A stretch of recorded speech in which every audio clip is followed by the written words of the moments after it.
하나님의 말씀은 요한일서 5장 14절 15절입니다. 그를 향하여 우리가 가진 바 담대함이 이것이니 그의 뜻대로 무엇을 구하면 들으심이라.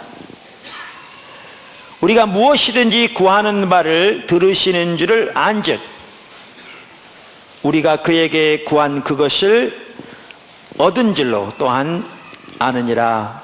아멘. 우리가 주일 낮 시간을 통해서 지금 기초 성경 공부, 제가 얼마 전에 쓴 하나님을 아는 것의 자라남, 이 부분을 시리즈로 지금 살펴보고 있습니다. 그러니까 우리 신앙은 한마디로 말하면 하나님과의 친밀한 교제입니다. 그것을 다른 말로 하나님을 아는 것이라고 성경은 말하고 있습니다. 그래서 우리는 예수님을 믿어 하나님의 자녀가 되는 그 순간부터 우리 주님 앞에 서는 그날까지 하나님을 아는 일에 자라나야 합니다. 이것이 우리의 가장 큰 목표요, 우리 신앙의 가장 핵심이요, 가장 중요한 요소입니다. 근데 하나님을 아는 것에 자라나는 데 있어서 몇 가지 중요한 요소들이 있습니다. 그 중에 하나가 예배고, 그 중에 하나가 말씀 묵상이고, 그 중에 하나가 기도고, 그 중에 하나가 전도입니다. 우리가 그동안 예배와 말씀 묵상에 대해 살펴보았고, 몇 주 전부터 기도에 대해서 살펴보고 있습니다. 오늘은 기도 중에서 우리의 기도에 응답하시는 하나님, 즉 기도 응답의 요소에 대해서 살펴보기 원합니다. 우리가 이미 살펴보았듯이 예수님은 아버지 하나님이 예수님의 기도에 응답하시는 분이라는 분명한 확신 가운데 사셨습니다. 그리고 그 확신 가운데서 하나님과의 생생한 기도 생활이 그분에게 있었습니다. 오늘 읽은 본문을 보아도 알 수 있듯이 사도 요한도 그랬습니다. 그러므로 우리가 우리의 신앙생활에 있어서 한 중요한 요소는 뭐냐 하면, 우리의 기도에 응답하시는 아버지 하나님에 대한 분명한 확신 가운데 그분과의 생생한 기도 생활이 우리 삶 속에 있는 것입니다. 여러분들이 그 삶을 다 사시길 바라고 그 안에 자라나게 되기를 예수님의 이름으로 축원합니다. 여러분 모두가 다 반드시. 오늘은 그럼 우리의 기도가 응답되기 위해서 어떤 요소들이 필요한가 라는 부분들을 살펴보기 원합니다. 아멘. 첫째, 우리 신앙의 본질 가운데 거해야 합니다. 우리의 기도가 응답되기 위해서는 무엇보다 우리 신앙의 본질 가운데 거해야 합니다. 우리는 앞에서 이 시리즈를 살펴보면서도 우리 신앙의 본질과 의식의 관계를 살펴보았습니다. 우리 신앙의 본질은 한마디로 말하면 하나님과 친밀한 교제입니다. 즉 인격체신 하나님 그분을 알고 우리의 존재를 다해 그분을 사랑하는 삶입니다. 그리고 성경에 의하면 이 하나님과 친밀한 교제는 하나님의 목적을 발견하고 그 일에 우리의 온 삶으로 동참하는 것이 가치가입니다. 그리고 거기에 우리가 하나님의 길로 행하는 삶이 가치가입니다. 이게 우리 신앙의 본질입니다. 이 삶을 사는 것을 성경은 우리가 함께하는 삶이라고 표현하고 있고, 이 삶을 사는 것을 우리가 하나님을 존중하는 삶이라고 표현하고 있습니다. 그리고 우리가 이 삶을 살 때 우리 가운데 하나님의 살아계신 생명의 역사들이 함께할 것을 말합니다. 그 중에 하나가 뭐냐? 기도응답입니다. 기도응답입니다. 반면에 성경에 의하면 우리 가운데 아무리 많은 종교적인 의식, 그것도 성경대로 드리는 종교적인 의식이 다 할지라도 지금 말씀드린 그 신앙의 본질에 떠나면 그게 하나님을 버리는 것이고, 그리고 우리가 하나님을 버리면 하나님의 살아계신 생명의 역사들이 우리 가운데서 거치는 것을 명백하게 말해주고 있습니다. 그러면 기도응답도 거칩니다. 그래서 우리의 기도가 응답되기 위해서 가장 중요한 요소는 모든 면에서 마찬가지지만 우리가 우리 신앙의 본질 가운데 거해야 합니다. 잘 아는 내용인데요, 우리가 기도응답 관련해서 다시 한번 이렇게 간단히 복습하기 원하는데, 이 부분을 잘 볼 수 있는 구절이 어디냐? 이사야서 1장입니다. 이사야서 1장. 제가 오늘 예배를 마치고 이제 식사 곧바로 공항으로 가야 합니다. 그래서 몽골 사역 이번 주에 있습니다. 우리가 지금 일부 예배 때는 따로 기도까지 했습니다만은 하나님과 동행하는 삶을 살기 위해서 이렇게 주중에 이렇게 하나님을 찾는 삶이 우리에게 잘 돼야 되거든요. 사실 어제 1시 기도에 제가 인도해야 되는데 몸이 안 좋아서 제 사무실에 누워있느라고 또 이렇게 맞고 그러느라고 기도회를 못 갔습니다. 얘기 들어보니까 몽골은 추울 때는 영하 45도 35도 간다고. 지난주에도 밤에는 영하 25도 낮에는 영하 17도 그랬다고 그러는데, 그리고 겨울에는 석탄은 많이 떼서 이렇게 온 도시가 일산화탄소가 가득하다고. 저는 폐가 별로 좀 안 좋은 사람인데, 그래서 기도가 많이 필요합니다. 네, 기도해 주시 부탁드립니다.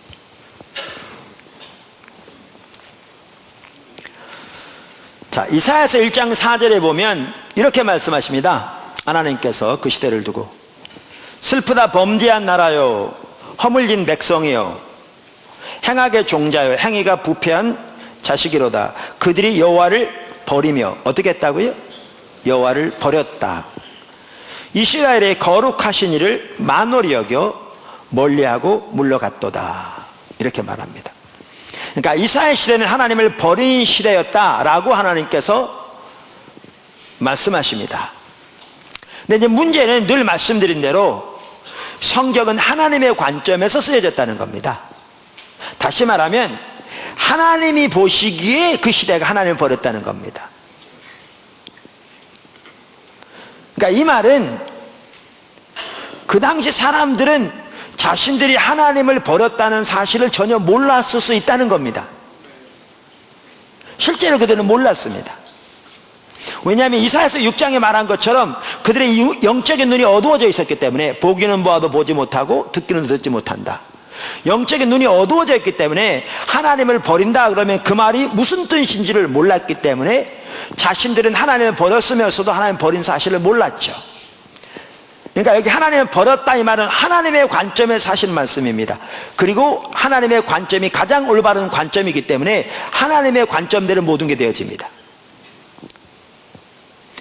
우리 하나님의 관점을 몰라서 하나님을 버렸으면서도 하나님을 버렸다는 사실을 전혀 몰랐다고 해서 하나님을 버린 열매들이 우리에게 안 나타나는 게 아닙니다. 우리는 전혀 몰랐다 할지라도 우리 하나님의 관점에서 하나님을 버리면 하나님을 버린 열매들이 그대로 나타나게 되어 있습니다. 문제는 영적인 눈이 어두워지면 하나님을 버렸다는 사실도 모르기 때문에 왜 이런 열매들이 우리 삶 속에 나타나는지를 모르는 거죠. 성경 시대에 수많은 사람들이 그랬던 것처럼. 자, 어찌됐든 간에 그 시대는 어떤 시대였습니까? 하나님을 버린 시대였다, 성경에 보면. 그런데 우리가 여러 차례 살펴본 것처럼 그 시대에 종교적인 의식은 참으로 많았다고요. 바로 그 아래 10절부터 보시면 알지만, 우선 그래서 그 구절을 보시면 10절, 너희 소돔의 관원들아 여호와의 말씀을 들을지어다. 너희 고모라의 백성아 우리 하나님의 법에 귀를 기울일지어다. 여호와께서 말씀하시되 너희의 무수한 재물이 내게 무엇이 유익하뇨? 나는 순양의 번제와 살진 짐승의 기름에 배불렀고 나는 숫송아지나 어린 양이나 순염소의 피를 기뻐하지 아니하노라. 너희가 내 앞에 보이려 오니 이것을 누가 너희에게 요구하였느냐? 내 마당만 밟을 뿐이니라. 헛된 재물을 다시 가져오지 말라.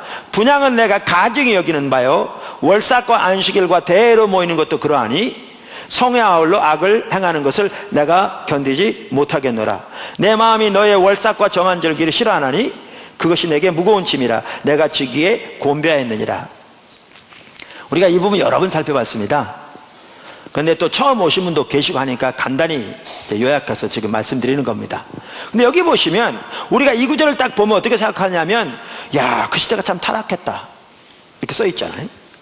그리고 어떻게 생각하느냐면 그 시대의 예배가 정말 타락한 예배였다. 하나님이 이토록 증오하셨다. 이렇게 생각합니다. 그러면서 우리는 이 구절을 읽으면서 이게 우리하고는 전혀 상관없는 구절이라고 생각합니다. 왜? 우리는 그렇게 우리가 하나님 버리지 않았다고 생각하니까. 그리고 우리는 우리의 영적인 상태가 이런 상태라고 전혀 상상하지도 않으니까. 바리새인들도 그랬습니다. 바리새인들도 이 구절을 읽을 때 바리새인 시대는 이미 이사야서가 성경으로 받아들여진 시대입니다. 이스라엘 시대 자기 조상들의 신앙과 예배가 여기에 말한 것처럼 이렇게 타락했다는 것을 당연히 알았죠. 그리고 어쩌면 그들은 많이 설교했을 겁니다. 근데 그들은 자기들의 예배와 자기들의 신앙이 이렇게 타락했다는 것은 상상도 못했을 겁니다. 근데 예수님이 뭐라고 말씀하셨나요? 여러 차례 이사야가 너에 대하여 잘 예언하였도다 이렇게 말씀하심으로써 그들도 정확하게 이스라엘 시대와 똑같은 영적인 상태, 그들의 예배가 정확하게 이스라엘 시대와 똑같은 상태에 있다고 말씀하셨죠. 근데 모르는 거죠. 왜? 똑같이 눈이 머니까. 그러니까 이 모든 일들은 하나님의 관점에서 쓰여졌다는 사실을 기억해야 합니다. 근데 우리는 여기서 최소한 뭘 볼 수 있습니까? 이걸 볼 수 있습니다. 여러분 이 구절을 자세히 보면 이들은 안식일, 월삭, 모든 대회와 절기 등 철저히 지켰던 걸 볼 수 있고요. 성경대로.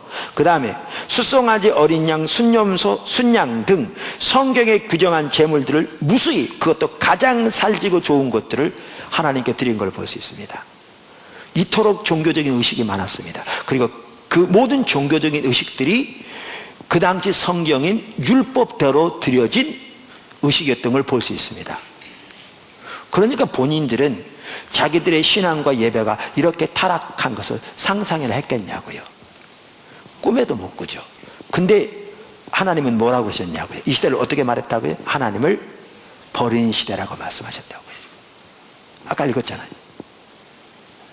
그러니까 여러분, 이토록 많은 제사, 이토록 많은 예배, 이토록 많은 헌신, 오늘날하면 헌금 드리는 그들이 자기들이 하나님을 버렸다는 사실을 꿈에나 생각했겠냐고요. 그럼 왜 하나님은 이들을 하나님을 버렸다고 말씀하셨냐 그 말이죠. 그래서 우리가 늘 말한 것처럼 신앙의 본질과 의식과의 관계를 올바로 아는 게 매우 중요한데, 이들은 종교적인 의식은 많았지만 우리 신앙의 본질에 떠나 있었다고요. 그들은 무엇보다 하나님을 아는 참된 지식에 떠나 있었다고요. 어디를 보면 아느냐?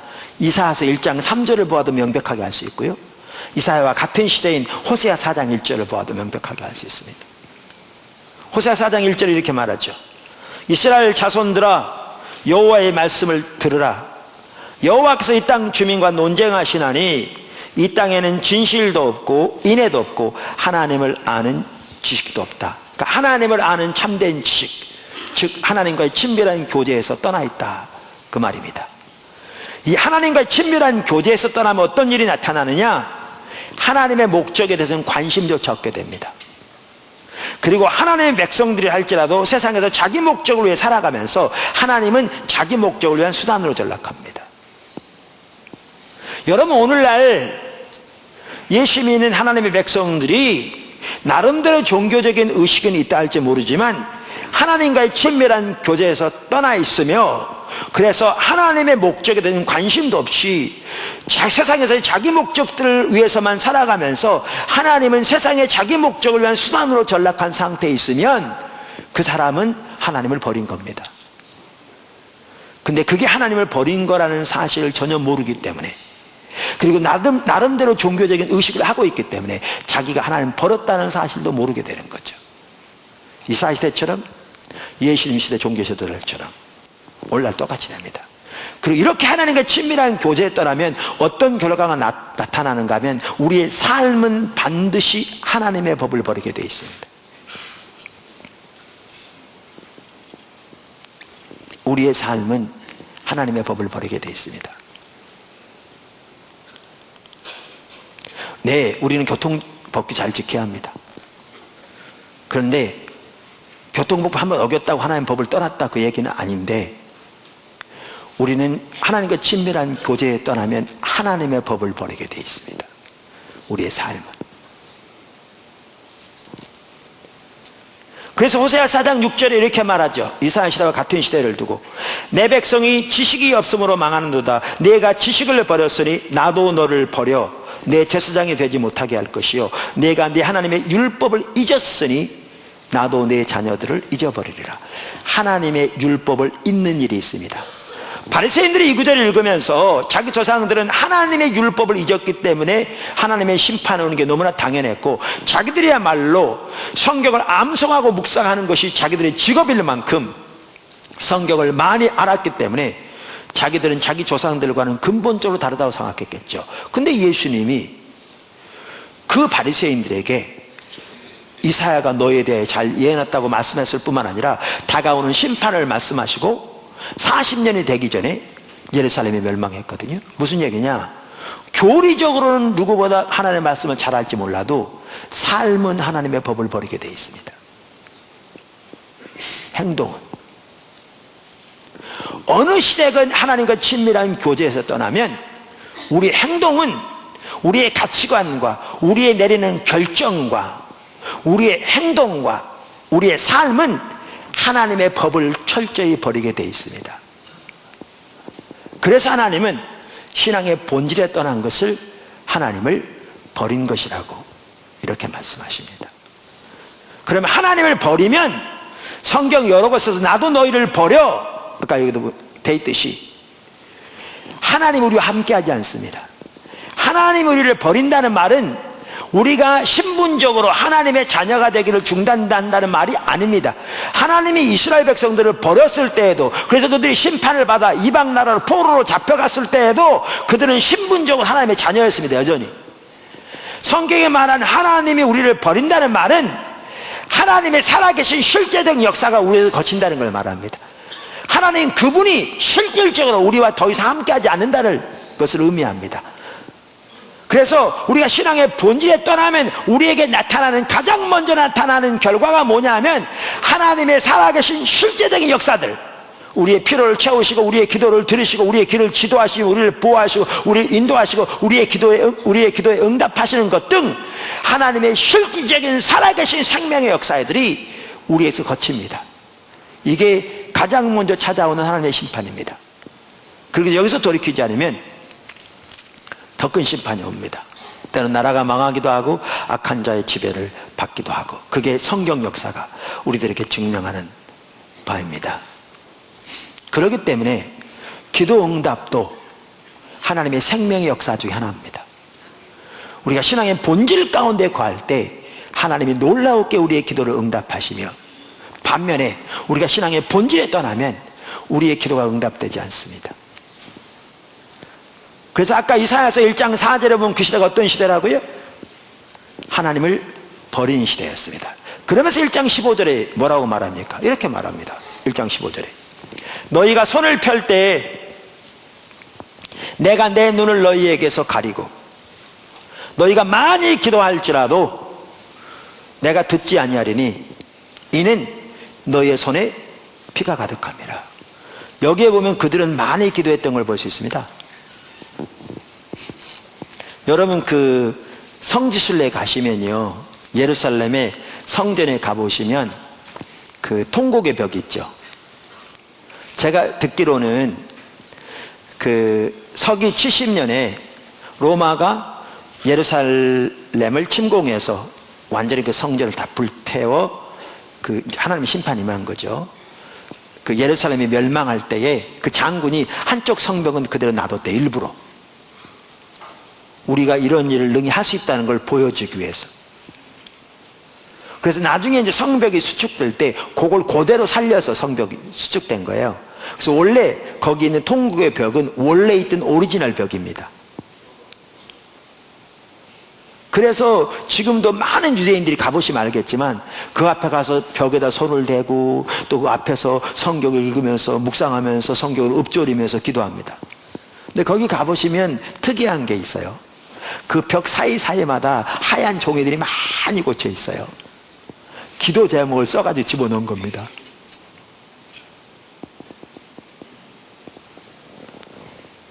소위 소원을 빈다고 그러잖아요. 여러분, 이스라엘 시대가 어떤 시대라고요? 안식일 월삭, 매월 첫날 드리는 특별한 예배, 율법에 규정된 예배가 월삭입니다. 안식일 월삭 모든 계회와 절기를 철저히 지킨 사람들입니다. 그리고 그들은 하나님께 나올 때 그 많은 제물과 제사를 드린 사람들입니다. 나올 때 뭐하러 나왔습니까? 하나님께 자기들의 소원을 빌면서 기도했겠죠. 그러니까 그들은 여기 뭐라고 되어 있습니까? 그들이 많이 기도했다고 나와 있습니다. 근데 하나님 들으셨습니까? 안 들으셨습니까? 안 들으셨습니다. 왜요? 그들이 하나님을 버렸기 때문에. 그들이 하나님을 버렸기 때문에. 물론 본인들은 자신들이 하나님을 버렸다는 사실을 전혀 몰랐죠. 그 말의 의미를 전혀 몰랐으니까. 사실 성경 시대에 자기들이 하나님을 버렸으면서 버렸다는 사실을 알았던 시대가 거의 없습니다.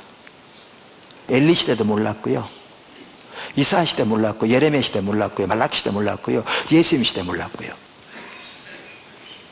몰랐습니다.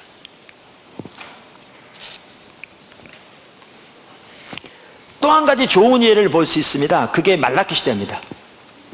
기도 응답과 관련해서 말라기서 1장 6절, 지금 구절들은 우리가 귀가 따갑도록 들었던 구절이니까 포도나무교에 조금 오래 있었던 분들은 다 아는 내용들입니다. 오늘 기도 응답과 관련해서 제가 다시 복습하고 있는 겁니다.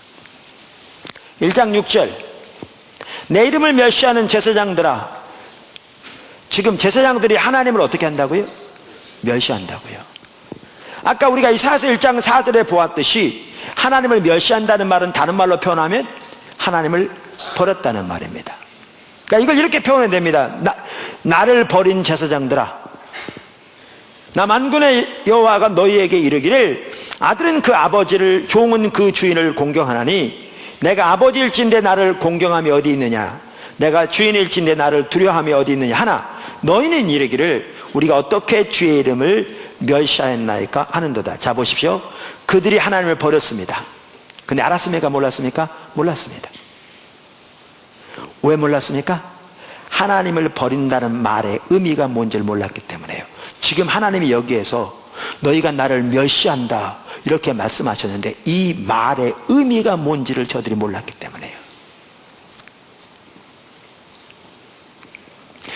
그리고 그들은 나름대로 종교적인 의식을 하고 있었기 때문에, 그러니까 자신들이 하나님을 버렸으면서도 버렸다는 사실을 몰랐죠. 이 말은 신앙의 본질에 떠났다는 말인데, 그래서 삶은 하나님의 법을 버렸다는 말인데, 그랬더니 그들의 기도가 어떻게 됐습니까? 1장 9절을 보십시오. 만군의 여호와가 이르노라, 너희가 나 하나님께 은혜를 구하면서 우리를 불쌍히 여기소서 하여 보라. 너희가 이같이 행하였으니 내가 너희 중 하나인들 받겠느냐. 자, 기도 응답 됐습니까? 안 됐습니까? 안 됐습니다.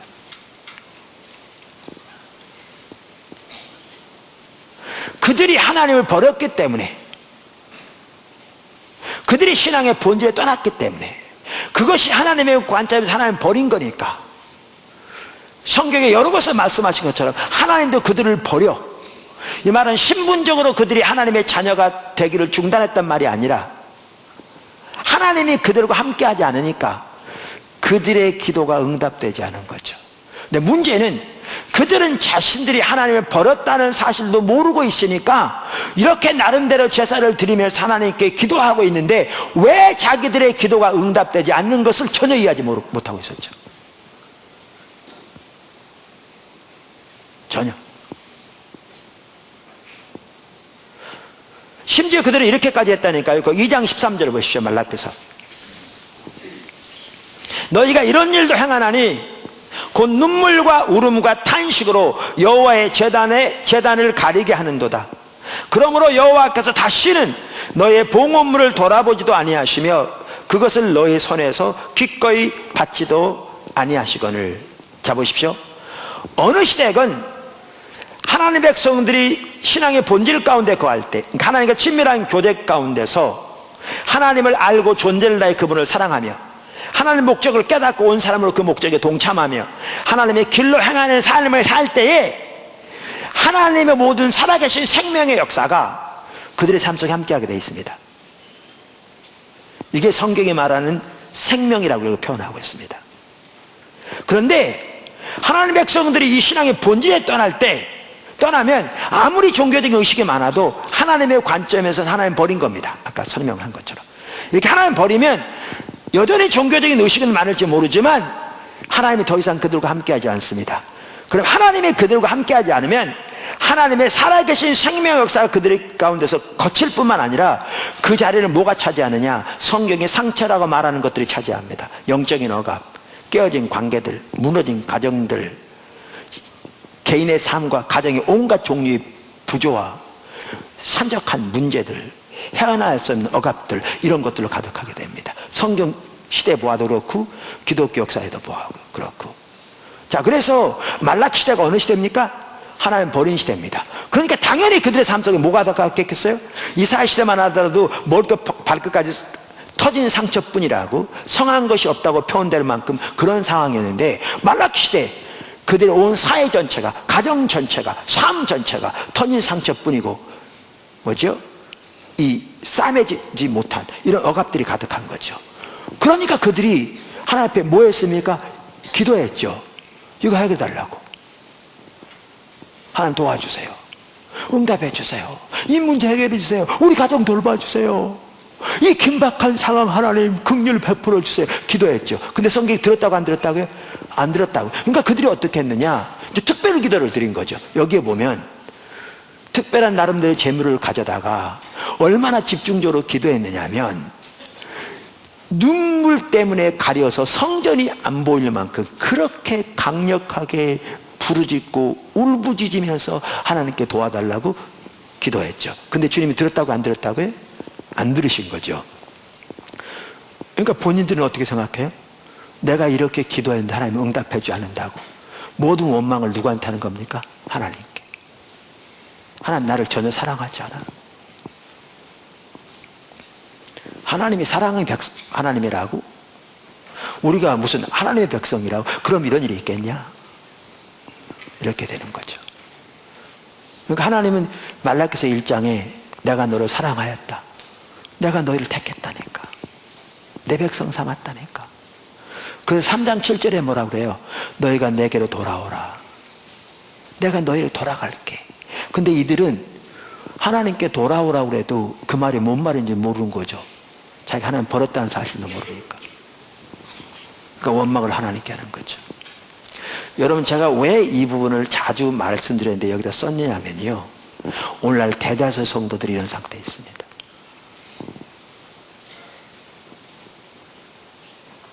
하나님과의 친밀한 교제에서 떠나 하나님 목적에 대한 관심도 없는 채 자기 목적을 위해 살아가면서 하나님은 자기 목적을 위한 수단에 불과한 삶. 그러니까 삶은 하나님의 길을 따라 사는 삶이 아니라 세상의 방법과 세상의 그러한 길들을 따라 살아가는. 그러니까 종교적인 모양과 의식은 남아있을지 모르지만 하나님의 관점에는 철저히 하나님을 버린. 그러니까 삶에서는 예수를 믿는데도 온갖 영적인 억압들, 상처들, 깨어진 관계들, 어떨 때는 해결할 수 없는 그 심각한 문제들 여기서 있는데 왜 이런 일이 닥치는 것도 모르는 거죠. 지난 주일날도 분명히 교회 갔고 11조 드리고 했는데 왜 이런 일이 나에게 일어나는지 모르는 거죠. 그러니까 종교적인 나름대로 의식을 하고 있기 때문에 자기가 하나님 버렸다는 사실을 모르는 겁니다. 왜? 이 말의 뜻이 뭔지를 모르니까. 근데 하나님의 관점에서는 종교적인 의식은 있을지 모르지만 하나님과 친밀한 교제에 떠나 하나님의 법을 버리는 가운데 있으니까 하나님을 버린 거죠. 그러니까 영적인 억압이 찾아온 거죠. 그럼 지금이라도 하나님께 돌아오라고 그러는데 본인들은 말라키 때처럼 그 말이 무슨 뜻인지도 전혀 모르는 거죠. 말라키 3장 7절에 만군의 여호와가 말하노라 너희가 내게로 돌아오라 그리하면 내가 너희에게 돌아가리라. 이 구절 읽으면 그게 말라키 시대에는 하나님께 돌아오라고 그랬는데 저들이 그 말이 무슨지도 알아듣지 못했다라고 생각할지 몰라도 그게 자기에게 해당하는 말씀인 것은 이만큼도 모르는 거죠. 영적인 눈이 어두워지니까. 그러니까 그 당시가 몰랐던 것처럼 오늘날도 모르는 거죠. 그러면서 이렇게 문제가 많으니까 이제 어떻게 하느냐? 기도하는 거죠. 특별히 문제가 더 심해지면 이제 특별히 기도하는 거죠. 말라키 때처럼. 감사항도 좀 준비해 드리면서, 어떨 때 일주일 작정해 놓고, 어떨 때는 21일 금식하면서, 어떨 때는 기도원에 들어가서 간절하게 기도하는 거죠. 하나님 제발 좀 해결해 달라고, 도와달라고, 긍휼을 베풀어 달라고, 이번 도와주시면 하나님 제가 이렇게 하겠노라고. 그런데 응답이 안 되는 거죠. 그러니까 하나님 원망하는 거죠.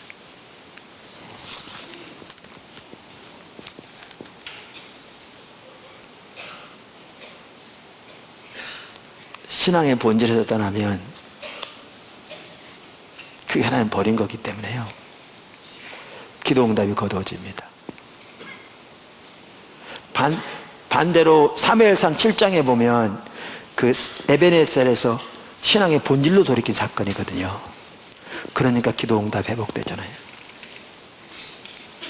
이처럼 우리 신앙의 본질과 기도 응답은 밀접한 관계가 있습니다. 모든 하나님이 살아계신 역사가 그렇듯이. 이거를 신약에서 가장 잘 볼 수 있는 구절이냐? 요한복음입니다. 요한복음입니다. 똑같은 내용을 신약적인 용어로. 우선 신약 성경에 보면 복음서마다 예수님의 사역을 기록하고 있는데, 예수님의 사역이 이렇다라고 강조한 그대로 그 복음서에서는 예수님이 제자들에게 똑같이 그대로 하라고 명령합니다. 이걸 보면 우리의 신앙은 예수님처럼 그대로 닮아가는 것이 우리의 신앙입니다. 아멘. 근데 요한복음에 보면 예수님이 무엇보다 하나님과의 친밀한 교제 가운데 사셨다는 것을 강조하고 있습니다. 그것을 요한복음은 예수님이 아버지 안에, 아버지가 예수님 안에라는 말로 표현하고 있습니다. 자, 성경을 찾아보시죠. 요한복음 10장 37절 38절. 만일 내 아버지의 일을 행하지 아니하거든 나를 믿지 말려니와. 뭐를 행하지 아니하거든? 내 아버지의 일. 내가 행하거든 나를 믿지 아니할지라도 그 일은 믿으라. 그러면 너희가 아버지께서 내 안에 계시고 내가 아버지 안에 있음을 깨달아 알리라 하시니. 그러니까 여기에 보면 예수님이 아버지 안에, 아버지가 예수님 안에 사셨던 걸 예수님 강조하고 있어요. 아멘. 근데 예수님이 아버지 안에, 아버지가 예수님 안에라는 이 표현은 요한복음 전체, 요한일서 전체를 보시면 명백하게 예수님과 하나님과의 친밀한 교제를 의미하는 것을 분명하게 볼 수 있습니다. 자, 그리고 이 관계에서 뭐가 나왔다고요? 아버지의 일을 행하는 것이 나왔다고요. 여기 보시면. 자, 한 구절 더 봅니다. 죄송합니다. 요한복음 14장 10절. 요한복음 14장 10절.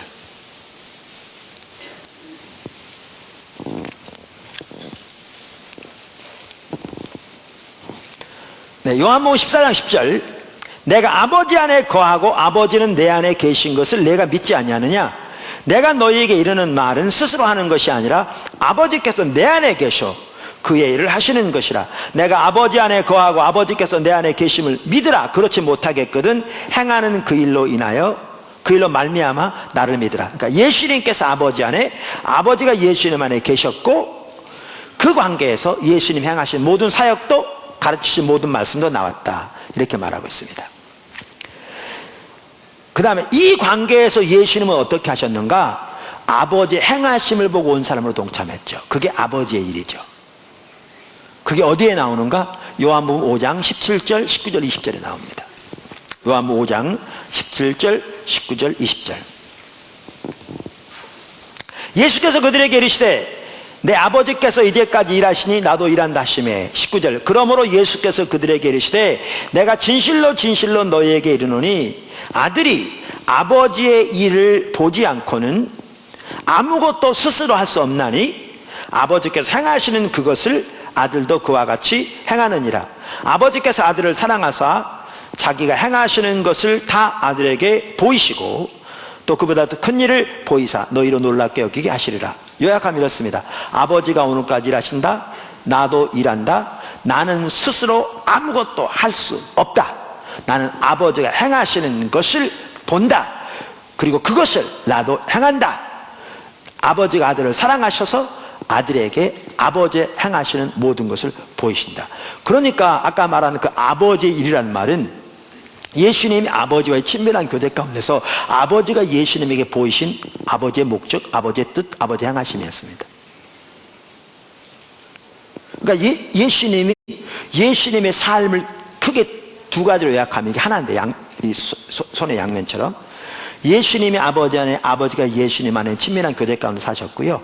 이 상황에서 예수님은 아버지의 뜻, 아버지의 목적을 발견하고, 혹은 다른 말로 아버지 행하심을 보고 자신의 온 삶을 그 일에 동참하는 삶을 사셨습니다. 그러면 아버지께서 예수님을 통해 아버지의 뜻을 이루셨습니다. 이게 요한복음 전체가 강조하고 있는 예수님의 삶이었습니다. 여러분이 한번 요한복음 1장부터 21장까지 한꺼번에 한번 쫙 읽어보세요. 명명백백하게 나옵니다. 그러면서 예수님은 제자들에게, 즉 우리들에게도 정확하게 똑같은 삶을 살라고 말씀하셨습니다. 그게 요한복음 15장입니다. 요한복음 15장 1절부터 보시죠. 그러니까 죄송합니다. 그냥 1절부터 보면 좋은데 시간 아끼기 위해서 4절과 5절만 보겠습니다. 이게 포도나무의 삶인데요. 내 안에 거하라. 나도 너희 안에 거하리라. 가지가 포도나무에 붙어있지 아니하면 스스로 열매를 맺을 수 없음 같이 너희도 내 안에 있지 아니하면 그러하리라. 나는 포도나무에 너희는 가지라. 그가 내 안에, 내가 그 안에 거하면 사람이 열매를 많이 맺나니 나를 떠나서는 너희가 아무것도 할 수 없으니라. 정확하게 두 가지입니다. 여기 보면 우리가 예수님 안에, 예수님이 우리 안에 있는 친밀한 교제 가운데서 우리는 스스로 아무것도 할 수 없는, 즉 아버지의 행하심을 보고 우리가 온 사람을 동참하는. 그러면 아버지가 우리를 통해서 아버지를 이루시는, 이게 열매죠. 이게 포도나무의 삶입니다. 여러분, 우리 교회 이름이 포도나무 교회입니다. 왜 포도나무 교회인 줄 아십니까? 올 2016년 부활주일이 포도나무 교회 21주년 기념일입니다. 창립. 제가 처음 교회를 개척하고 있을 때, 지금부터 22년 전쯤에, 그 당시 하나님이 집중적으로 이 삶을 가르쳐가고 계셨습니다. 앞서간 믿음의 선배들로부터 책을 읽으면서, 성경 읽으면서, 기도하면서, 여러 가지 통로를 통해서. 그러면서 하나님께서 처음부터 교회를 다시 세우라고. 그래서 그 당시 섬기던 교회 그대로 사임하고요. 한참 자리 잡고 자라나라고 하는 그 상황에서, 그리고 하나님께서 분당에서 교회를 시작하기 원하셔서 그대로 사임하고 교회를 새롭게 시작한 게, 개척한 게 그게 포도나무 교회입니다. 근데 그때 기도 중에 이 삶을 사는 교회를 세우라고 이름을 포도나무 교회라고 하라고 그러신 겁니다. 그래서 이름이 포도나무 교회입니다.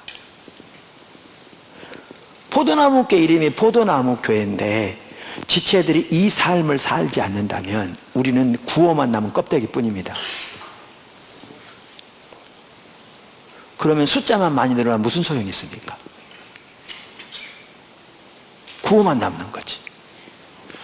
껍데기만 남는 거지. 예수님이 말씀하신 이 신앙의 본질, 핵심, 우리가 예수님과의 혹은 하나님과의 친밀한 교제 가운데서, 사실 성경은 우리의 신앙 전체를 하나님을 아는 것이라고 표현한다니까요. 혹은 하나님과의 사귐이라고 표현한다니까요. 친밀한 교제 가운데서 하나님의 목적을 발견하고 우리의 온 사람을 동참하는 삶, 이게 포도나무의 삶이요, 이게 신앙의 본질입니다. 사실 이것은 우리 포도나무 교회 지체들 뿐만 아니라 모든 하나님의 백성들이 살아야 할 삶의 핵심입니다. 이게 이 삶을 살 때 우리 가운데 하나님의 놀라운 열매들이 맺힙니다. 그러니까 우리를 통해 하나님 그분의 뜻이 이루어지는 거죠. 우리가 이 삶을 살 때. 제가 광고 시간에 나눈 것만 하더라도 상상할 수 없는 일들이 지금 현재 드러나고 있잖아요. 근데 예수님께서 이 삶을 말씀하시면서 가장 많이 강조하신 게 있습니다. 어떨 때는 주로 한 번만 말씀하셨어요. 예를 들면 이 삶을 살면 아버지께서 영광을 받으실 거다. 요한복음 15장에 이 삶을 살면 우리가 예수님의 제자가 될 거다. 왜? 예수님이 이 삶을 사셨으니까 그 삶을 살아야 제자가 되는 거죠. 이렇게 한 번씩만 말씀하셨습니다. 그것도 귀해요. 한 번만 말씀해도 충분합니다. 그런데 이 삶에 대해서 말씀하시면서 3번씩이나 강조하신 게 있어요. 그게 뭐냐? 기도응답입니다. 그만큼 예수님은 기도응답을 강조하신 겁니다. 언제? 우리가 이 삶을 살 때.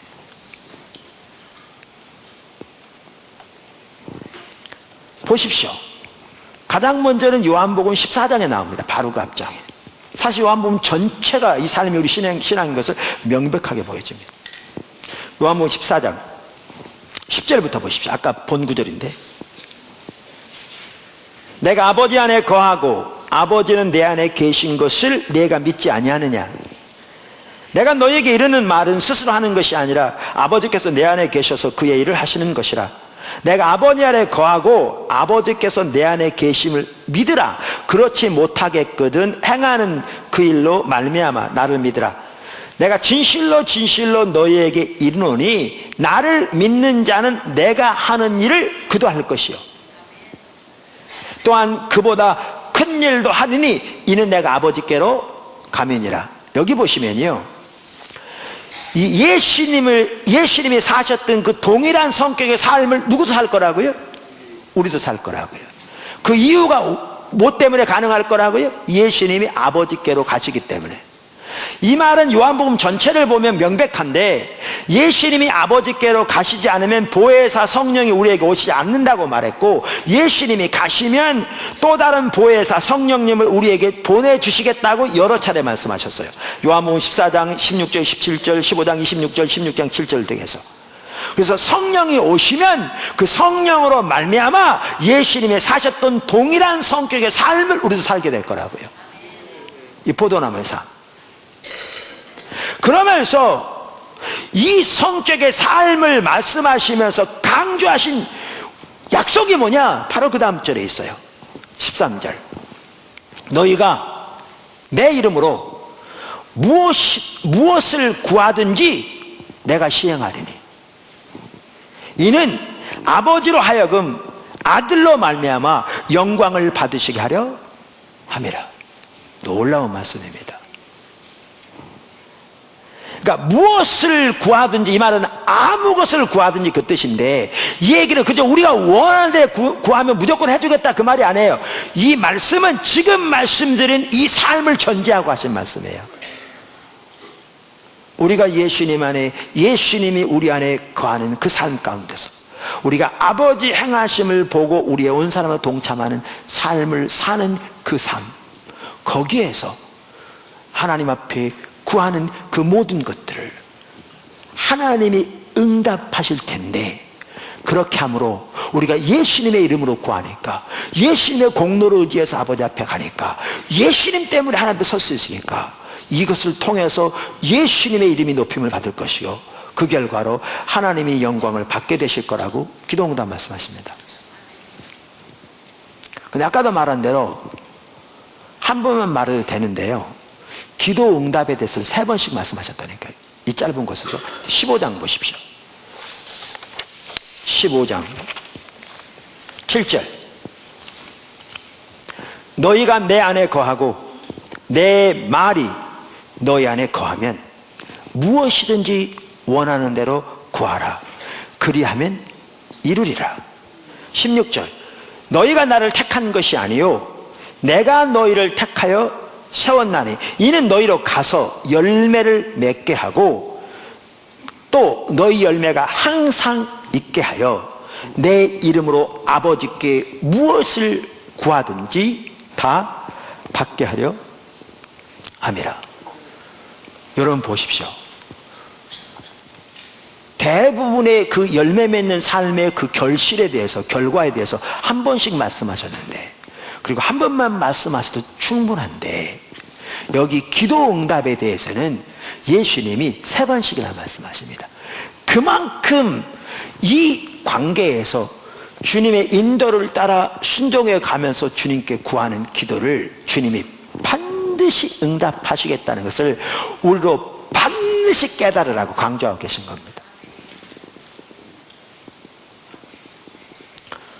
실제로 이렇게 우리 하나님께서 여태까지 포도나무 교회를 인도해 오신 모든 과정들 단 하나도 임의로 하지 않고 그저 하나님만 추구하고 하나님만 사랑하는 그 삶을 살기로 추구하는 가운데 하나님께서 하나님의 목적과 하나님의 뜻, 의중을 보이시면 우리가 우리 삶을 조정해서 그 일에 동참하는 식으로 여태까지 왔는데요, 결산하거나 또 되어진 일을 마무리할 때 더 놀라게 되는데, 다른 사람으로 제가 더 놀라게 되는데, 여러분 너무나 잘 아시겠지만 많은 경우에 우리 자원으로는 불가능한 일이 한두 번이 아니었습니다. 가당치 않은, 가능하지가 않은. 그런데 주님의 인도를 따라오면서 지금까지 단 하나가 안 된 것 없이 하나님께서 그 모든 일들을, 정말 놀라운 일들을, 우리는 상상할 수 없는 일들까지 주님이 필요를 채우시고 주님이 역사하셔서 오게 하셨습니다. 성경대로입니다. 그래서 우리 기도 응답의 가장 핵심적인 요소가 뭐냐면 신앙의 본질 가운데 거하는 겁니다. 하나님과의 친밀한 교제 가운데서 하나님의 목적을 발견하고 그 하나님 목적에 온 삶으로 동참하는 삶을 사는 것, 이게 하나님의 기도 응답, 하나님의 생명의 역사들이 우리 삶 속에 넘치는 그것을 위한 가장 필수적인 요소입니다. 믿으십니까? 두 번째, 하나님의 뜻과 기도. 그러니까 지금 말씀드린 그 기도 응답의 요소들은 각기 다른 것보다는요, 이렇게 예를 들면 사각형의 한 면처럼 다 연결된 것들입니다. 연결된 것들입니다. 하나님의 뜻과 기도. 그러니까 하나님은 하나님의 뜻을 따라 드리는 기도를 응답하십니다. 그러므로 우리는 하나님의 뜻을 따라 기도하는 것을 배워야 합니다. 반드시. 그리고 하나님의 뜻을 따라 기도해야 합니다. 아멘. 오늘 본문 말씀이 이걸 잘 보여줍니다. 오늘 본문 말씀이 요한일서 5장 14절 15절. 그를 향하여, 제가 지난번에 말씀 살펴봤죠. 여기 향하여라는 단어는 헬라어로 프로스라는 단어입니다. 그런데 그 페트라 주석의 학자도 그렇게 썼더라니까요. 그분을 향하여 할 때 이 향하여라는 프로스는 하나님과 친밀한 관계를 전제하는 말이다.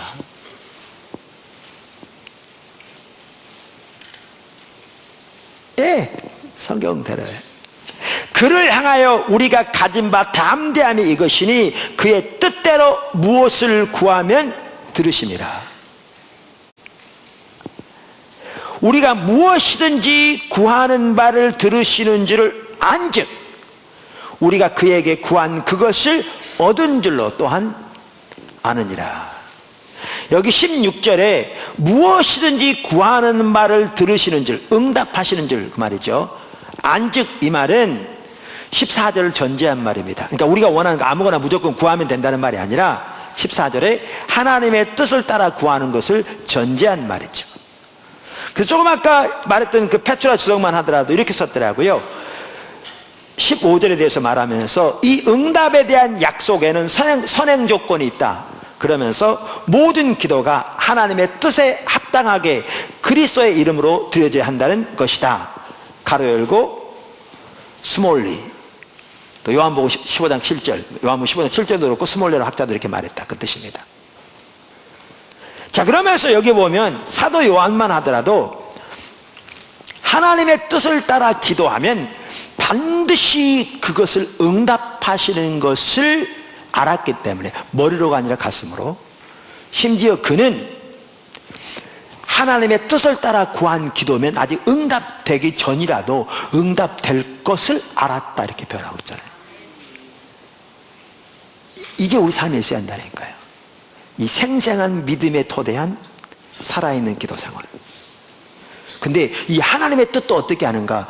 그를 향하여, 이 말에는 하나님과 친밀한 교제가 전제되는 말이라 학자들이 말한 것처럼 하나님과 친밀한 교제 가운데서 하나님의 뜻을 발견하여 그 뜻을 따라 구하며 그것을 응답하시는 하나님을 삶에서 경험하고 알아감으로 요한처럼 예수님처럼 이렇게 하나님의 뜻을 따라 구하는 기도는 이미 들으신 걸로 아는 그러한 생생한 기도 생활이 우리 모두에게 있어야 하고요. 여러분 반드시 여기서 자라나야 합니다. 이게 기독교인의 삶입니다. 단순한 교리적으로 하나님의 뜻을 따라 구하는 기도를 주님이 응답하신다. 그 요한일서 5장에 나오잖아. 이걸 말하는 게 아니라 그 삶을 실제로 배워가야 되고요. 삶에서 그 하나님을 실제로 경험적으로 아는 데 자라나야 합니다. 그게 우리 신앙입니다. 포도나무 교회 지체들 다 그렇게 해야 합니다. 아니 포도나무 교회 지체들뿐만 아니라 예수 믿는 모든 성도들은 전 세계에 있는 모든 성도들 그렇게 사는 게 성경이 말하는 바입니다. 거기서 자라나야 한다니까요. 할렐루야. 사실 이것뿐만 아니고요, 우리 기도와 하나님의 뜻은 밀접한 관계가 있습니다. 사실 기도 자체가 우리가 원하는 바를 하나님에게 말해서 하나님을 하여금 설득당해서 우리가 원하는 바를 하나님을 하여금 해주시도록 그분께 구하는 게 우리 기도가 아닙니다. 우리는 그렇게 생각합니다. 그래서 우리는 우리가 목표하고 우리가 계획해 놓은 것, 이것도 하나님을 위해서 한다고 하면 더 좋은, 그래서 하나님 사업을 잘 되게 해주시면 하나님 제가 10의 2조를 드리겠습니다. 마치 이만큼 하면 이만큼 하겠습니다 라는 식으로 그래 놓고 이제 기도를 어떻게 생각하느냐, 이제 하나님을 밤낮으로 하나님께 구해서 하나님 하여금 내 기도를 드시고 설득당해서 내가 세운 계획을 뒷받침해 주시도록, 이걸 기도라고 생각합니다. 그게 성경에 말하는 기도가 아닙니다. 우린 더 심각하게 뭐냐 하면 이제 기도를 일로 여기는 거죠. 그래서 일주일 작정해놓고 20일을 금식해가면서 우리가 작정해놓은 그것을 채우면 그 공로로 하나님이 내가 원하는 걸 해줄 줄로 아는, 그러니까 기도를 일로 여기는 너무너무 타락한 율법지.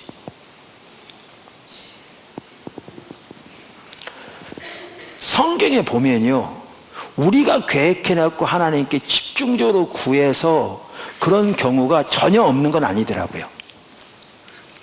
히스기야 하나님 데려가시겠다고 그랬는데 줄기차게 더 살게 해달라고 하나님 앞에 기도해가지고 15년 더 살았거든요. 그러니까 전혀 없는 건 아니에요. 근데 여러분 이거 아세요? 히스기야가 하나님이 데려가려고 했을 때 데려갔던 게 훨씬 나았어요. 15년 더 사는 동안에 유다 왕 중에서 가장 사악한 므낫세가 태어납니다. 그리고 유다가 멸망하는데 핵심적인 역할을 했던 왕이 므낫세입니다. 하나님이 데려가시려 했을 때 데려갔으면 므낫세는 이 세상에 태어나지 않았을 겁니다. 그리고 히스기야 왕 때 그의 보고를 열어 이방 산신에게 보여준 사건이 나중에 그 나라가 멸망하는 핵심적인 요인 중에 하나가 됩니다.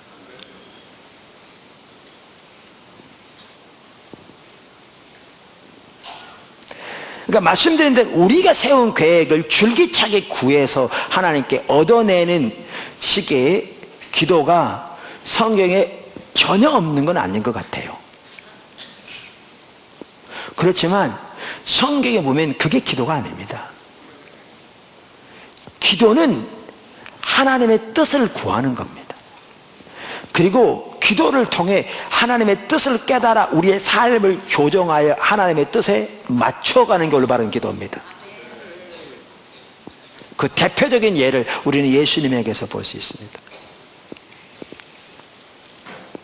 겟세마네 동산에서 예수님이 무엇을 기도하시는가가 성경에 써 있거든요. 우리가 지난주에도 나왔었죠. 마가복음 14장에 보면 예수님이 제자들 데리고 겟세마네 동산에 들어가서 기도하시는데 성경에 뭐라고 써 있느냐, 예수님이 말씀하시길 내 마음이 심히 고민하여 죽게 되었다, 이런 상태였습니다. 지난주 살펴본 것처럼 예수님의 땀방울이 핏방울이 되도록 그렇게 절박한 가운데서 하나님께 기도했습니다. 기도의 내용이 뭐였느냐?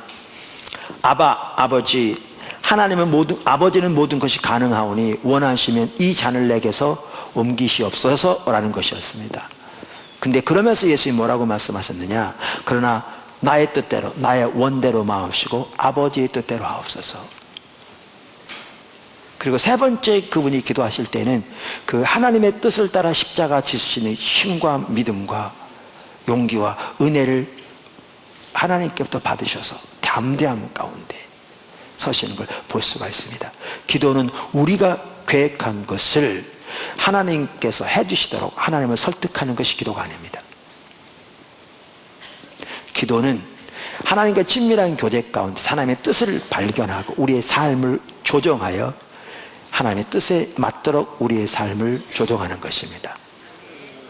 그러니까 지난주에 살펴본 간구의 요소도 있는데 지난주에 살펴본 것처럼 그렇게 올바른 간구로 나아가야 기도를 통해 하나님과 동행한 삶이 가능하다 그 말입니다. 아멘. 이처럼 하나님의 우리의 기도 응답과 하나님의 뜻은 밀접한 관계가 있고요. 하나님은 하나님의 뜻을 따라 드리는 기도를 응답하십니다. 세 번째, 성령의 인도와 기도 응답. 성령의 인도와 기도 응답. 하나님의 뜻을 따라 구하는 기도를 하나님께서 반드시 응답하시기 때문에 기도 응답과 관련해서 또한 중요한 한 가지가 뭐냐? 성령의 인도를 따라 기도하는 것입니다. 그리고 이것을 반드시 여러분이 배워야 합니다. 여러분, 신약 성경에 의하면 우리의 신앙생활은 성령에 의한 삶입니다. 이건 사도행전과 같은 성경이 말하고 있는 것뿐만 아니라 무엇보다 사도 바울의 서신서들이 말하고 있습니다. 그래서 갈라디아서만 하더라도 성령과 함께 걸으라. 그러니까 우리의 삶의 모든 여정을 성령과 함께 동행하라 그 말입니다. 그래서 우리의 기도 생활에 있어서도 성령의 인도를 따라 기도하며 하나님의 뜻을 따라 드리는 기도를 하나님이 응답하시는 것을 삶에서 경험하고 그 일에서 반드시 자라나야 합니다. 우리가 살펴본 내용들은 기초성경 공부라고 그랬습니다. 그저 듣고 그렇구나 하고 지나갈 것이 아니라 우리의 신앙의 가장 기본적인 것을 다루는데 반드시 그 삶에서 자라나야 합니다. 아멘. 그러니까 여러분 모두가 성령의 인도를 따라 하나님께 기도하는 것을 배우고 그 아래서 자라나게 되기를 주님으로 축원합니다. 성경은 먼저 이와 관련해서 두 구절을 보면 아주 중요성을 볼 수 있는데, 하나는 로마서 8장 26절 27절이고요 다른 하나는 고린도서 2장 10절과 11절입니다 먼저 로마서 8장 26절 27절을 보겠습니다. 이와 같이 성령도 우리의 연약함을 도우시나니. 뭐를 도우신다고요? 연약함. 우리는 마땅히 기도할 바를 알지 못하나. 자, 그러면 여기 우리 연약함이 뭡니까? 우리가 뭐를 구해야 할지를 모르는 게 연약함입니다. 사실 인간은요 5분 후에 무슨 일이 일어날지를 모릅니다. 그러므로 우리에게 가장 필요한 것이 뭔지를 모릅니다. 그럼 어떤 분은 그럴 수 있습니다. 나 지금 가난한데 내가 돈이 필요하지 무슨 소리냐, 그럴 수 있는데요, 돈이 많이 생긴다고 그것이 가장 최선일 아니라는 것은, 그러니까 전혀 아닐 수 있다는 것을 우리가 잘 아는 바입니다. 다 그런 건 아니지만 적지 않은 사람들이 복권 당첨된 다음에 인생 망친 사람들 적지 않거든요. 세옹지마란 말도 있듯이 제가 그런 얘기를 구태의연하게 하려고 하지 않습니다. 우리는 5분 후에 무슨 일이 일어날지도 모릅니다. 그러므로 뭐가 우리의 삶 속에 최선인지를 우리는 전혀 모릅니다. 그게 우리의 연약함 중에 하나입니다. 무엇을 구해야 할지는 모르는 겁니다. 근데 그걸 누가 돕는다고요? 성령이 도우신다. 성령이 도우신다. 그러면서 어떻게 도우시는가? 오직 성령이 말할 수 없는 탄식으로 우리를 위하여 친히 간구하시느니라. 마음을 살피시는 이가 성령의 생각을 아시나니, 여기에 마음을 살피시는 이는 하나님 아버지를 가리킵니다. 성령의 생각을 아시나니 이는 성령이 하나님의 뜻대로, 누구의 뜻대로? 하나님의 뜻대로 성도를 위하여 간구하심이니라. 고린도서 2장 10절 11절. 오직 하나님의 성령으로 이것을 우리에게 보이셨으니 성령은 모든 것 곧 하나님의 깊은 것까지도 통달하시느니라. 사람의 일을 사람의 속에 있는 영 외에 누가 알리요? 이와 같이 하나님의 일도 하나님의 영 외에는 아무도 알지 못하느니라. 그러니까 하나님의 성령은 하나님의 깊은 것까지 아신다 그 말입니다. 그래서 그 하나님의 뜻을 따라 성도들을 위하여 간구하신다. 그러니까 성경은 뭐라고 말하고 있는가? 에베소 1장 18절, 모든 기도와 간구를 하되 항상 성령 안에서 기도하라, 이렇게 말하고 있고요. 유다서 1장 20절, 사랑하는 자들아 너희는 지극히 거룩한 믿음 위에 자신을 세우며 성령으로 기도하며, 이렇게 말하고 있습니다. 저는 여기서 성령으로 기도하는 것이 방언으로 기도하는 것이다, 이렇게 말하는 것이 아닙니다. 일부에서는 그렇게 받아들입니다. 저는 방언으로 기도하는 것이 여기에 포함될 수 있다고 생각합니다. 그러나 성경에서 말하는 성령으로 기도하고 혹은 성령 안에서 기도하는 것은 그보다 훨씬 광범위합니다. 분명한 한 가지는 우리는 마땅히 무엇을 구해야 할지 전혀 모르는 연약함을 가지고 있는데, 성령은 하나님의 깊은 것까지 통달하시는 하나님의 영이시기 때문에, 그리고 하나님의 뜻을 따라 구하도록 우리를 도우시기 때문에 성령 안에서 성령의 인도를 따라 혹은 성령으로 기도하는 것을 우리가 반드시 배워야 합니다. 반드시 배워야 합니다. 모든 성도가 그 안에서 반드시 자라나야 합니다. 성령과 동행하는 삶을 반드시 배워야 합니다. 아멘. 그 헨리 블랙가비 목사님인 그분의 책 하나님을 경험하는 삶에서 성령의 인도를 따라 드리는 기도를 이렇게 비유를 들어요. 그러니까 오래전 얘기죠. 왜냐하면 거기에 나오는 리차드라는 큰아들이 지금은 나이가 매우 많거든요. 그 리차드가 6살 때인가 되었을 때 얘기예요. 그러니까 미국에서는 되게 그 나이, 그러니까 만 나이죠. 좀 되면 부모님들이 자전거를 사줘요. 사내 아이들 특별히. 그리고 그 당시에 자전거 중에 제일 좋은 자전거는 수완표, 백조표. 그러니까 이제 아들 생일이 다가오니까 아버지가 수완표 자전거를 사다가 차고에 넣어놓은 거죠. 그러면서 이제 애한테 묻는 거죠. 리차드야, 너 생일 다가오는데 무슨 선물 사줄까? 그러니까 뭐 이것저것 말하죠. 그러니까 아버지가 너만한테는 자전거를 많이 타는데 너무 좋은 선물이죠. 그러니까 그래 아빠 나 자전거 사주세요. 자전거 사주세요. 그런 거지. 그러니까 자전거는 무슨 자전거가 좋을까? 수완표가 가장 튼튼하고 좋은데. 그러니까 아들이 아빠 나 수완표 자전거 사주세요. 이미 사다 놨다니까요. 왜 이렇게 비유를 드느냐 하면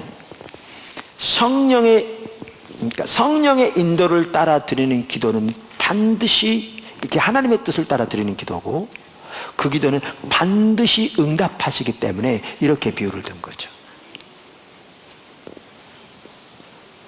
그래서 우리는 성령의 인도를 따라 기도하며 그 기도에 응답하시는 하나님을 삶에서 경험하는 일에서 자라나야 합니다.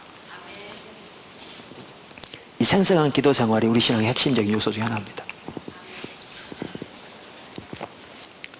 사실 그래서 이 모든 기도 응답과 관련해서 한 중요한 요소는 하나님의 행하심을 보고 따라가는 겁니다.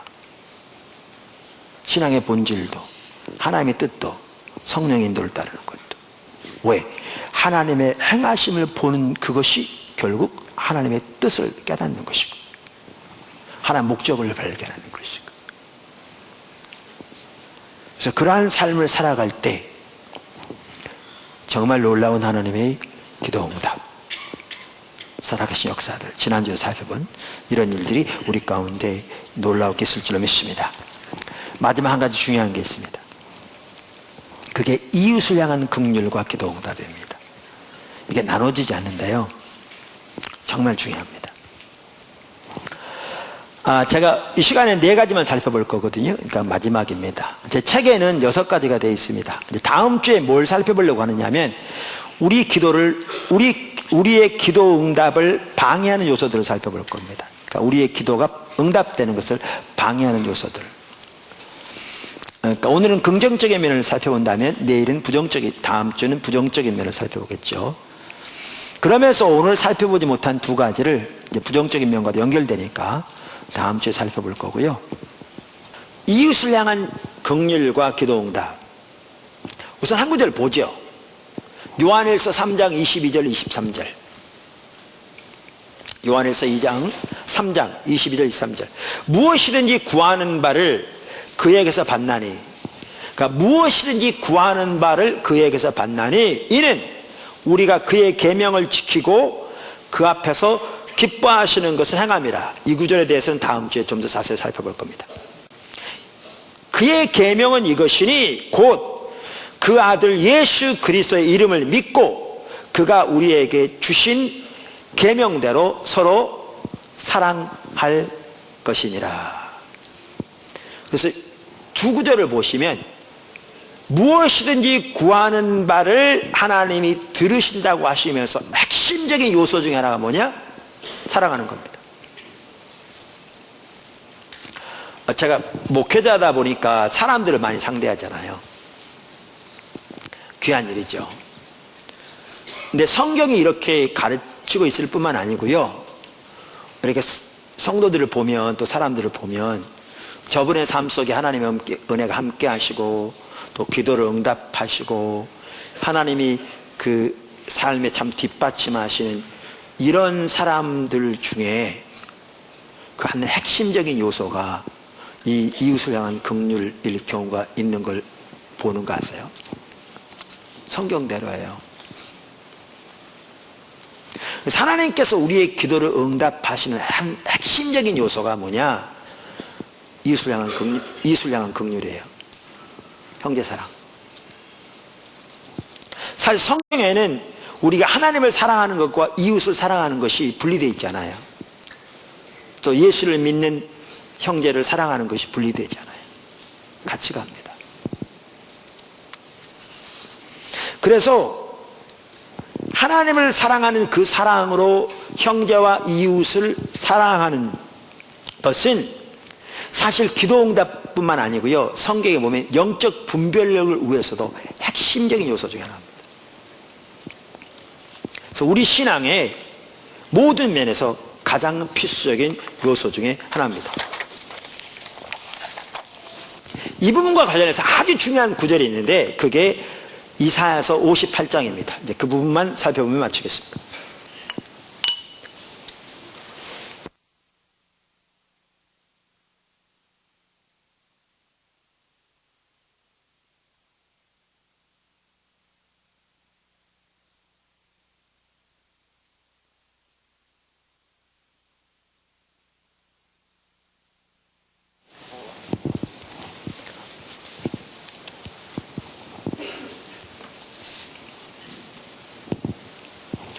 이사야서 58장 금식에 관한 구절입니다.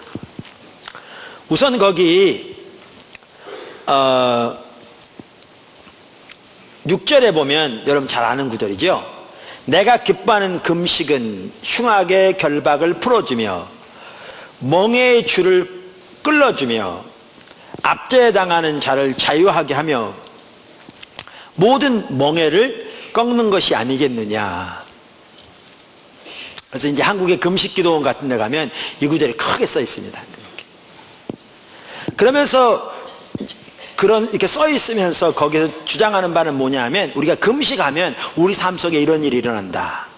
여기 나온 것처럼 우리 삶 속에서 흉악의 결박이 풀어지고 멍에의 줄이 끊어지고 우리가 오늘 압제가 벗겨져서 우리가 자유케 되고 이렇다라고 이 구절을 사용합니다. 금식이 그런 일을 전혀 안 한다 그 얘기는 아닙니다. 그런데 이 구절은 전혀 그런 구절이 아닙니다. 이 성경 구절은 그걸 전혀 안 말하고 있습니다.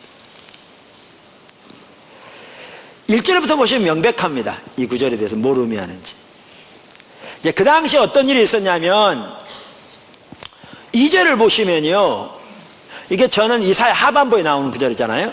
이게 30장에 나오는 그 당시와 이게 많이 다릅니다. 그래서 이 바벨론 포로로 잡혀갈 상황을 염두에 두고 쓰여진 게 이사야 하반부거든요.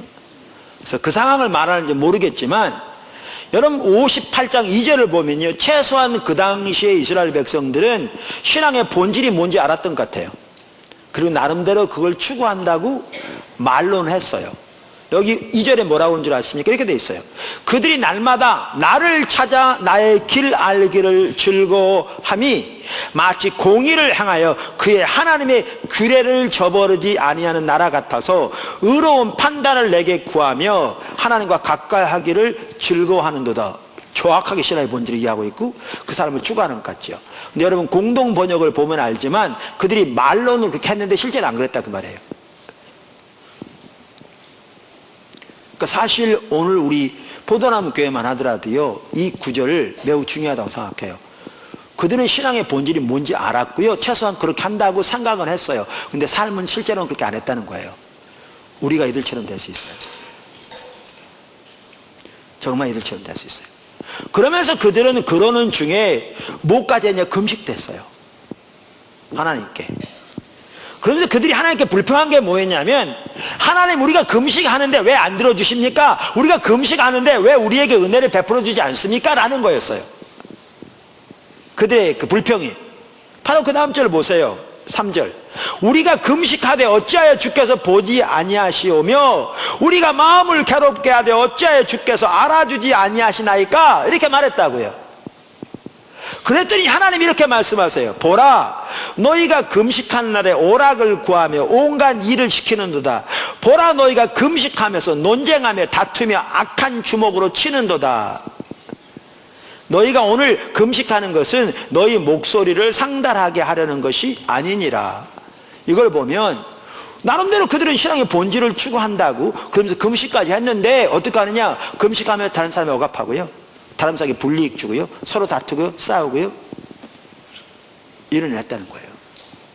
주먹다짐하고 이득을 위해 서로 맞부닥치고 자기 목적을 위해 상대방 불이익 당하게 하고 착취하고 그러면서 이게 무슨 금식이냐 그 말이에요.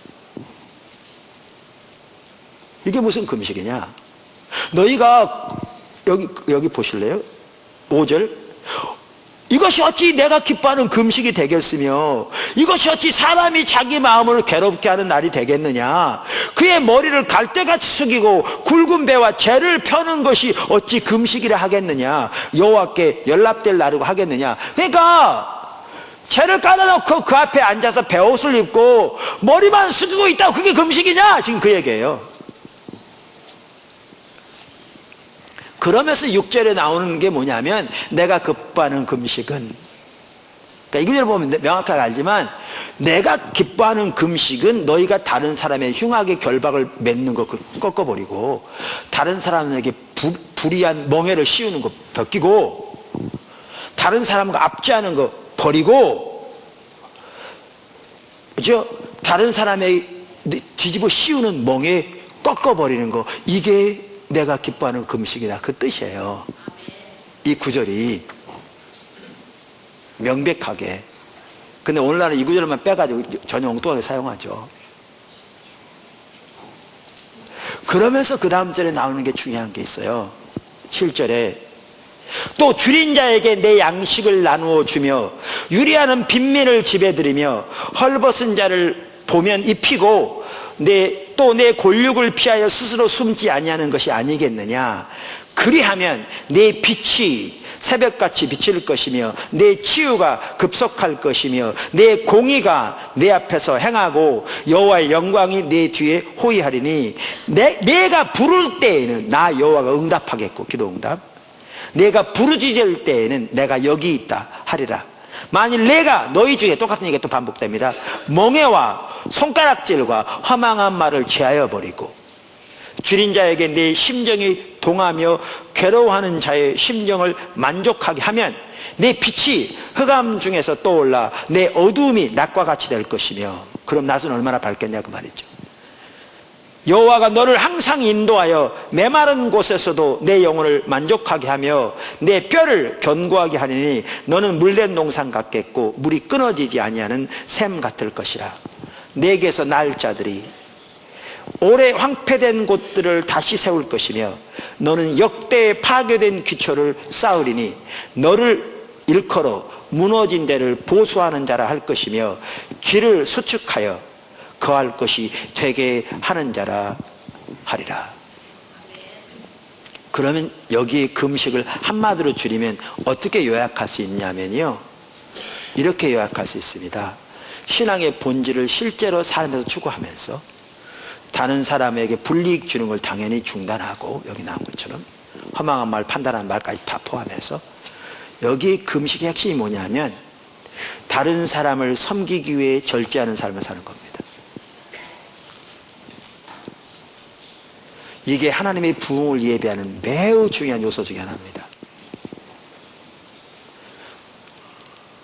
리즈 하울스 책 보아도 알 수 있고요, 이게 하나님의 부흥을 예비하는, 사람 살 곳을, 그러니까 황폐한 것을 사람 살 곳이 되게 하는 그 길을 예비하는데 중요한 한 가지 요소가 뭐냐, 우리 포도나무 교회 지체들이 반드시 배워야 할 삶 중에 하나가 뭐냐, 다른 사람을 섬기기 위해 절제의 삶을 사는 겁니다. 이게 진정한 금식입니다. 그리고 그게 기도 응답과 밀접한 관계가 있습니다. 이게 오늘날 우리는 이런 부분 별로 생각하지 않습니다. 우리는 작정해서 기도만 하면 될 줄로 생각하고요, 간절히 부르짖으면 될 줄로 생각합니다. 근데 성경은 전혀 그렇게 말하고 있지 않습니다. 기도 응답의 핵심적인 요소 중에 하나가 뭐냐, 다른 사람을 사랑하고 섬기기 위해 절제의 삶을 사는 겁니다. 다른 사람에게 불이익을 주는 것을 중단하는 것을 말할 것 없거든요.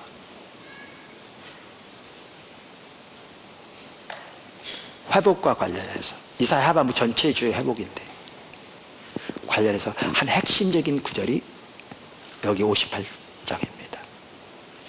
그리고 거기에 기도 응답이 나오는데, 그리고 하나님의 은혜가 함께한 것이 나오는데 참다운 금식을 말하고 있습니다. 여기서 말하는 참다운 금식은 사랑하고 섬기기 위해 절제하는 삶을 말합니다. 아까도 말씀드린 대로 이렇게 그렇게 사랑하는 삶, 또 사랑하려고 노력하는 삶, 사랑하기 위해 자신의 것을 아끼고 절제하는 사람들의, 적지 않은 사람들의 삶에서 하나님이 그들의 기도를 응답하시고 그들의 필요를 채워가시며 그렇게 살아갈 수 있는 힘을 공급하시고 자원을 공급하시는 하나님의 뒷받침을 하는 것을 제가 여러 경우에 보았습니다. 목회자는 사람을 상대하니까. 그래서 성경대로 그대로 일어나는 것을 볼 수가 있었습니다. 기도 응답과 관련해서 오늘 중요한 요소 4가지를 살펴보았습니다. 우리의 기도가 응답되기 위해서 우리는 무엇보다 하나님과의 친밀한 교제, 우리 신앙의 본질 가운데 거해야 되고요, 두 번째, 하나님의 뜻을 따라 구해야 되고 성령의 인도를 따라 기도하는 것에서 우리는 배우고 자라나야 되고, 그 다음에 이웃을 향한 긍휼을 우리의 기도에, 우리 영적인 분별력에도 매 핵심적인 요소 중에 하나입니다. 우리 포도나무 교회 지체들이 다 이 삶을 배워가기 원하고 이 안에서 자라나서 정말 살아있는 생생한 기도 생활과 기도 응답이 우리 삶 속에 나타나는, 하나님과 실질적으로 동의하는 그 참된 복된 삶이 저와 여러분 모두에게 넘치기를 주님의 이름으로 축원합니다. 기도하겠습니다.